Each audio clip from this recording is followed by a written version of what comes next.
எந்த பள்ளியில் சேர்ந்தாலும் கிடைக்காத ஒரு பொக்கிஷம் அரசு பள்ளியில் கிடைக்கும் என சின்னத்திரை நடிகர் அறந்தாங்கி நிஷா பேச்சு. சிவகங்கை மாவட்டம் சிங்கம்புணரி அருகே முறையூரில் உள்ள ஊராட்சி ஒன்றிய தொடக்கப்பள்ளி நூற்றாண்டை கடந்து செயல்பட்டு வருகிறது. இப்பள்ளியின் ஆண்டு விழா முன்னாள் மாணவர்கள் சார்பில் நடைபெற்றது. இதில் சிறப்பு அழைப்பாளராக சின்னத்திரை நடிகை அறந்தாங்கி நிஷா கலந்து கொண்டார். இதில் பள்ளி மாணவ மாணவிகளின் கலை நிகழ்ச்சிகள் நடைபெற்றது. நிகழ்ச்சியில் கலந்து கொண்ட மாணவ மாணவிகளுக்கு திருக்குறள் புத்தகத்தை முன்னாள் மாணவர்கள் மற்றும் அறந்தாங்கி நிஷா பரிசாக வழங்கினர். சந்தோஷம், அதை விட மிகப்பெரிய சந்தோஷம் தான் படிச்ச பள்ளிக்கு ஒரு விழா எடுத்து அந்த ஊர்லயே சிறப்பிக்கணும்ல. இதை விட சந்தோஷம் இந்த உலகத்துல யார் எதுக்குமே கிடையாது.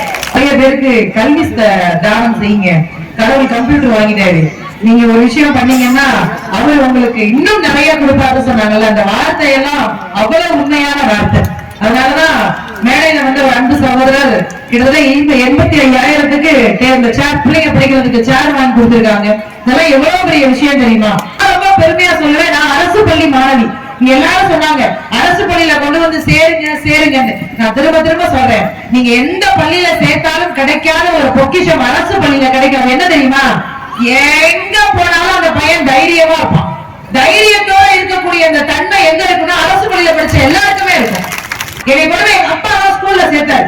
எங்க பரம்பரையே நான் தான் முதல் பட்டதாரி. அவங்களே பொண்ணு எங்க வீட்டுல நான் தான் முதல்ல படிச்சேன். எங்க அப்பாவுடைய பெரிய கனவு நான் படிக்கணும். கொண்டு போய் ஸ்கூல்ல கொண்டு போய் தள்ளிட்டாருங்க. என் பிள்ளைக்கு நீங்க தான் அறிவு கண்ணை திறந்து வைக்கணும் அப்படின்னு சொல்லி அப்பாக்கெல்லாம் பள்ளிக்கூடத்துல விட்டுட்டு வந்தாங்க. எப்ப இது ரொம்ப நேர்மையான உண்மை.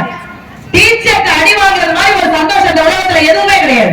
அன்னைக்கெல்லாம் ஒருத்தர் நேரம் ஸ்கூலுக்கே போயிட்டாரு. சார் என் பிள்ளை எப்படி படிக்கிறான்? சூப்பரா படிக்கிறான். பெரிய அரசியல்வாதியா வரும். எப்படி சார் சொல்றீங்க? என்ன கேள்வி கேட்டாலும் நெஞ்சு வலிக்குதுன்னு படுத்துறாங்க. சார் என் பிள்ளை உங்க பிள்ளைலாம் கண்டிப்பா டாக்டர். எப்படி சார்?